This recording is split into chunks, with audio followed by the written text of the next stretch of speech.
আসসালামু আলাইকুম। কেমন আছেন সবাই? আই হোপ সবাই অনেক বেশি ভালো আছেন। আলহামদুলিল্লাহ আমিও আমার পরিবার পরিজন নিয়ে ভালো আছি। যদিও ভালো নেই তারপরেও বলতে হয় ভালো আছি। তো কেন ভালো নেই অবশ্যই ভিডিও দেখলেই বুঝতে পারবেন। তো আশা করি সবাই ভিডিওটি দেখবেন, কেউ স্কিপ করে দেখবেন না। যেহেতু এটা আমার লাইফস্টাইল ব্লগ চ্যানেল, তা আমার লাইফে কি করি না করি সব কিছুই কিন্তু আপনাদের মাঝে শেয়ার করার চেষ্টা করি। তো আজকের ভিডিওটি একটু অন্যরকম ভিন্ন রকমভাবে আর কি সাজানোর চেষ্টা করেছি। আজকে একটি খুব অন্যরকম ভিডিও নিয়ে এসেছি আপনাদের মাঝে। আশা করি আমার ভিডিওর অংশ আপনাদের অনেক বেশি ভালো লাগবে। আর আমার ভিডিওর কোনো অংশ যদি আপনাদের এতটুকু ভালো লেগে থাকে তাহলে প্লিজ অবশ্যই চ্যানেলটি সাবস্ক্রাইব করে পাশেই থেকে যাবেন। পাশে থাকা বেল বাটনের অল অপশনটি প্রেস করে দেবেন, যাতে করে আমি কোনো নতুন ভিডিও ছাড়ার সাথে সাথে আপনাদের মাঝে ফিরে আসতে পারি।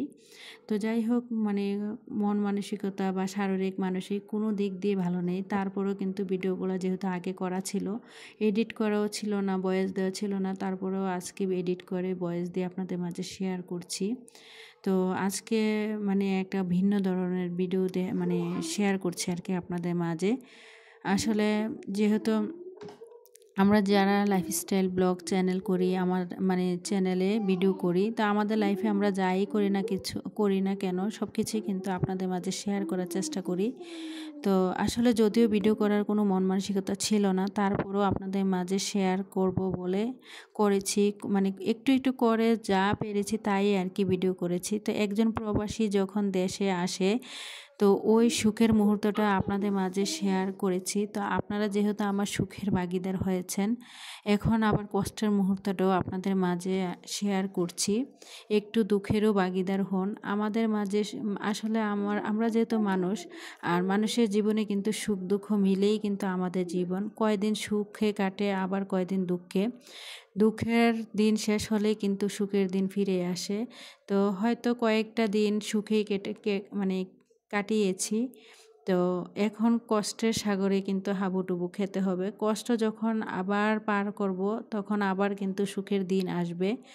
আজকে কিন্তু আমার হাজব্যান্ড রাতের 3টার দিকে আর কি আমার হাজব্যান্ডের ফ্লাইট। তো উনি যেহেতু আজকে চলে যাবে, তো সকালবেলা অফ ক্যামেরাতেই নাস্তা করে নিয়েছি, সেগুলো আর আপনাদের মাঝে শেয়ার করে নিই। আজকে একদম দুপুরে রান্না থেকে আর কি আপনাদের মাঝে ভিডিওটা শুরু করছি। তো আপনাদের ভাইয়া বাজারে গিয়েছিল, কিছুটা গরুর মাংস এবং বট নিয়ে এসেছিল। যদিও বট পরিষ্কার করে নিয়েছি, তারপরে আর কি এখানে গরুর মাংসটা, এই যে দেখতে পাচ্ছেন গরুর মাংসটা আর কি আমি হাতে মেখেই রান্না করব। তো তার জন্য এখানে সকল ধরনের মশলা দিয়ে ভালোভাবে মাখিয়ে তারপর প্রেসার কুকারে বসিয়ে দেব আর কি। যদিও প্রেসার কুকারে মাংস রান্না করব একদম পাতিলের মতো আর কি, কষিয়ে কষিয়ে রান্না করব। অনেকে হয়তো আছেন প্রেসার কুকারে মাংস দিয়ে তারপরে একদম সাথে কিন্তু ঝোলটা অ্যাড করে দেন, পানি আর কি, তারপরে ঢাকনাটা লাগিয়ে দেন। আসলে এভাবে রান্না করলে কিন্তু মাংসটা খেতে একদম একটু ভালো হয় না। তো আমার কাছে মনে হয় আস্তে আস্তে সময় নিয়ে, অনেকক্ষণ সময় নিয়ে যদি কষিয়ে রান্না করা যায়, তাহলে কিন্তু প্রেসার কুকারে রান্নাটাও কিন্তু অনেকটা মজা হয়। তো আজকে কিন্তু অনেক কিছুরই আয়োজন করব, কারণ বাসায় কিন্তু মেহমানও আসবে।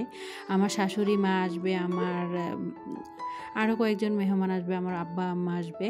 তো আমার বাবা মা যেহেতু আসবে, তো সবাই যেহেতু আসবে, তার জন্য আর কি অনেক রকমের আইটেমই করছি। তো এখানে মাছ বোনা করে নিচ্ছি, আর করলা, তারপরে গরুর মাংস, মাসকলাইয়ের ডাল করব আর কি, আর ছোটো মাছ রান্না করব, আর একটু পায়েস করব। পায়েসটা যদিও আমি রাতের বেলায় রান্না করে রেখেছিলাম, তো সেটা আর আপনাদের মাঝে আর কি শেয়ার করিনি। তো রান্না বান্না শেষ করে এখানে কিন্তু অলরেডি আমি টেবিলের মধ্যে খাবারটা দিয়ে দিয়েছি, কারণ যেহেতু আপনাদের ভাইয়া চলে যাবে। তো দুপুরবেলা খুব তাড়াহুড়ো করে রান্নাবান্না শেষ করেছি। তো মেহমানরাও কিন্তু চলে এসেছে, তো সবাই একসাথে বসে খাবে। তো এখানে খাবারটা দিয়ে দিয়েছি, তো ওনারা কিন্তু ওখানে খাচ্ছে। তো এখানে এই যে আমি পায়েস করে নিয়েছি সাবু আর পোলাওয়ের চাল দিয়ে আর কি, কিশমিশ বাদাম তারপরে নারকেল দিয়ে এখানে একটা পায়েস করে নিয়েছি। আর পায়েসটা কিন্তু খেতে অনেক বেশি মজা হয়েছিল। তো এখানে অলরেডি সবাই কিন্তু খাওয়া দাওয়া হয়ে গিয়েছে। তো এখানে যেহেতু মুরব্বিরা একসাথে খাচ্ছিল, তার সেগুলো আর আপনাদের মাঝে শেয়ার করলাম না। তো এখানে যা যা নেবে আর কি সবকিছু প্যাকিং করা হচ্ছে। যদিও আপনাদের ভাইয়া কুয়েতে থাকে, আমার বাসুরও কিন্তু কুয়েতে থাকে, তো ওনার একটা কিন্তু পার্সোনাল বিজনেস আছে। তো বিজনেসের জন্য অনেক সামান কিন্তু দেশের বাহিরে নিয়ে যাবে, তো তার জন্য আর কি এখানে সব কিছু প্যাকিং করা হচ্ছিল। তো অলরেডি কিন্তু প্যাক করা শেষ হয়ে গিয়েছে। আমরা কিন্তু অলরেডি কুমিল্লাতে রেলওয়ে স্টেশনে চলে এসেছি। তো আমাদের বাসা যেহেতু কুমিল্লাতে, তো আসলে কুমিল্লার আশেপাশে রেল স্টেশনটাও কিন্তু আমাদের মানে বাসার থেকে প্রায় 50 টাকা গাড়ি ভাড়া আর কি। তো রেল স্টেশনে আসার পরে দেখলাম অলরেডি এখানে একটা ট্রেন চলে এসেছে, আসার পরে পরে আর কি। এই ট্রেনটা যদিও নাকি আরও 1 ঘন্টা আগে আসার কথা ছিল, তো কেন জানি লেট করে এসেছে। তো এখন আর কি এই ট্রেনটা চলে যাচ্ছে ঢাকার উদ্দেশ্যে। যদিও আপনাদের ভাইয়া এই ট্রেনের মধ্যে আসলে টিকিট কাটেনি, আপনাদের ভাইয়া আসলে 6:30 আর কি, সন্ধ্যা 6:30টার দিকে টিকিট কেটেছে। তো আমরা কিন্তু বসে আছি 6:30 পর্যন্ত আর কি। বাসা থেকে 3টার দিকে বের হয়েছিলাম, তো এখন কিন্তু সন্ধ্যা 6:30 বেজে গিয়েছে, প্রায় মানে সব দিকে অন্ধকার হয়ে গিয়েছে। তো আমরা ট্রেনের জন্য সবাই অপেক্ষা করছিলাম।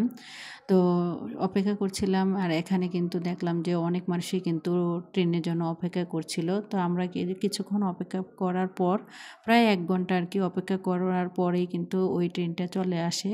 তো এখন কিন্তু সবাই যাওয়ার জন্য মানে রওনা হচ্ছিল। তো এখানে কিন্তু আপনাদের ভাইয়া মানে যাবে, তো সবাই কিন্তু আমরা রেডি হয়ে গিয়েছি।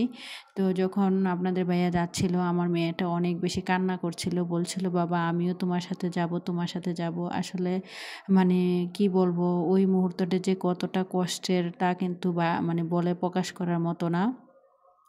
তো অলরেডি কিন্তু আপনাদের ভাইয়াকে আমি ট্রেনের মধ্যে উঠিয়ে দিয়ে চলে এসেছি। তো উনি যেহেতু ঢাকা যাবে, আমরা রাতের বেলা, তার জন্য আর ঢাকাতে যাব না আর কি। তো আসলে প্রিয় মানুষটাকে বিদায় দেয়া যে কত বেশি কষ্টের তা মানে আসলে বলে বোঝানোর মতো না। তো ওনাকে বিদায় দিয়ে ছেলে মেয়েদেরকে নিয়ে বাসায় ফিরে এসেছি। যদিও আমার ছেলে মেয়েরা আমার সাথে ছিল, আমার বোনও গিয়েছিল। তা আসলে শেষ বিদায়ের অনুভূতিটা যে কেমন লাগবে তা কখনো কিন্তু আসলে বলে বোঝানোর মতো না। এতদিন মনে হচ্ছিল বিদায়ের মুহূর্তটা যে কবে মানে ধীরে ধীরে খুব কাছে চলে এসেছে, আর আজকে মনে হচ্ছে যে বিদায়ের মুহূর্তটা ঠিক বুঝে চলেই এসেছে। বিদায়ের মুহূর্তটা যে কতটা কষ্টের তা কিন্তু আসলে কাউকে কখনো বোঝানোর মতো না। আসলে আমরা যারা প্রবাসীর বউ আছি তাদের কথা কি বলবো। আসলে আমার ভাগ্যটা যদি আমি নিজে লিখতে পারতাম, নিজের মনের মতো করে লিখতাম, কিন্তু আমার ভাগ্যটা যে আমার বিধাতা লিখেছে তার উপরে যে আমার কোনো হাত নেই বা কোনো অভিযোগ নেই। আসলে প্রবাসীর বউ হওয়াটা অনেকটা বেশি মানে সত্যি খুবই কঠিন। প্রিয় মানুষটা যখন কাছে থাকে, জীবনটা মানে জীবনের প্রতিটা মুহূর্ত বা মনে হয় সবসময় সুখে দুঃখে একদম শান্তিতে ভরপুর থাকে। আবার প্রিয় মানুষটা যখন অনেক দূরে চলে যায়, জীবনটা একদম রঙহীন বর্ণের মতো হয়ে যায়। একদম সাদা কালো, কোনো কিছুতেই যেন শান্তি লাগে না, সব কিছুতেই যেন অন্ধকার মনে হয়, সাদা কালো মনে হয়। হাসতে ইচ্ছে করে না, খাবার খেতে ইচ্ছে করে না, কারোর সাথে কথা বলতে ইচ্ছে করে না। অনেক সময় মনে হয় নিজেকে সবসময় বন্দি মানে সবসময় একটা ঘরের মধ্যে বন্দি করে আটকে রাখি আর কি। তো যাই হোক, মানে সংসারটা যেহেতু আমার, তাকে গুছিয়ে রাখার দায়িত্বটাও কিন্তু আমার। এদিক দিয়ে হাজব্যান্ডকে তো বিদায় দিয়ে চলে এসেছি। তো মেহমানরাও কিন্তু অলরেডি বাসা থেকে চলে গিয়েছে। তো বাসার কিন্তু নাজেহাল অবস্থা, ভাবলাম যে বাসাটাকেও একটু গুছিয়ে নেই। যদিও মন মানসিকতা অনেকটাই খারাপ, তারপরেও খারাপ মন মানসিকতা নিয়ে আর কি আজকের ভিডিওটা আপনাদের মাঝে শেয়ার করছি। তো আমার ভিডিওর কোনো অংশ যদি আপনাদের এতটুকু ভালো লেগে থাকে তাহলে প্লিজ সবার কাছে অনুরোধ রইল, অবশ্যই একটি লাইক দিয়ে দেবেন। কারণ এরকম মন মানসিকতা নিয়ে যে আপনাদের মাঝে আসলে ভিডিও দেব বা ভিডিও শেয়ার করব, ওই রকম মন মানসিকতা আসলে ছিল না। তো প্রায় কিন্তু 2 দিন পর আমি আজকে ভিডিওটা দিচ্ছি। যদিও ভিডিওটা অনেক আগে থেকে করা ছিল, আসলে এডিট করা ছিল না, ভয়েস দেওয়া ছিল না, যার কারণে আর কি আপনাদের মাঝে শেয়ার করে নিই। আসলে কোনোভাবেই কেন জানি মানে ভিডিও দিতে ইচ্ছে করছে না। তারপরও ভাবলাম যে চ্যানেলের অনেকটা ক্ষতি হয়ে যাবে, চ্যানেলের কথা ভেবেই কিন্তু আজকের ভিডিওটা দেয়া। তারপরেও কিন্তু চেষ্টা করি, যতই অসুস্থ থাকি বা মন মানসিকতা যতই খারাপ থাকুক, তারপরেও ইউটিউবে কাজ করার জন্য। কারণ এই চ্যানেলটা কিন্তু আমার অনেক শখের চ্যানেল, অনেক শখ করে কিন্তু ইউটিউবে এসেছিলাম, অন্য আপুদের ভিডিও দেখতাম। তো ওই আপুদের ভিডিও দেখতে দেখতে কখন যে নিজেও একটা মানে চ্যানেল খুলে ফেলেছি। তো এই চ্যানেলের প্রতি কিন্তু মায়া জড়িয়ে গিয়েছে। যদিও ইদানিং ভিডিওতে ওই পরিমাণে ভিউজ হয় না, আর লাইকের সংখ্যা কি বলবো, আপুরা কেন জানি একদম লাইক দিতেই চান না। তো যাই হোক, কেন জানি আপুরা এরকমটা করে বলতেই পারবো না। তো হাজব্যান্ডকে বিদায় দিয়ে এসে কিন্তু বাসাটাকে গুছিয়ে নিচ্ছি। যদিও আমার বাবা মা এসেছিল, শাশুড়ি এসেছিল, তারপরে আবার আমার বড় মানে ননাসের ছেলে এসেছিল। তো আমার বড় ননাসের ছেলে কিন্তু আপনাদের ভাইয়াকে ঢাকাতে দিয়ে আসবে। তো আমার বড় ননাসের ছেলেও কিন্তু একসাথে একই ট্রেনে করে কিন্তু ওনারা ঢাকা গিয়েছে। তো আমি আর কি সন্ধ্যাবেলায় এসেই সংসারের কাজগুলো করে নিচ্ছিলাম। যদিও সবাই চলে গিয়েছে, মানসিকভাবে অনেকটাই কিন্তু মানে খারাপ অবস্থা আমার। এই মন মানসিকতা নিয়ে আসলে কোনোভাবেই আপনাদের সাথে ভিডিও শেয়ার করতে ইচ্ছে করছিল না। তারপরেও চ্যানেলের কথা ভেবে আর কি আজকের ভিডিওটা শেয়ার করলাম। তো সবাই আমাদের জন্য দোয়া করবেন, আল্লাহ যেন আমার মন মানসিকতা সব কিছু যেন ভালো করে দেয়, আবারও যেন আগের মতো আপনাদের মাঝে ফিরে আসতে পারি আর কি। আসলে প্রবাসীর বউ হওয়া দুই একটা মুখের কথা না। আসলে এক বুক কষ্ট জমা নিয়েই কিন্তু প্রবাসীর বউরা জীবনযাপন করে বা দিন কাটায়। তো যাই হোক, আমার পরবর্তী ভিডিও দেখার আমন্ত্রণ জানিয়ে আজকের মতো ভিডিওটা এখানেই শেষ করলাম। সবাই ভালো থাকবেন। খোদা হাফেজ। আসসালামু আলাইকুম।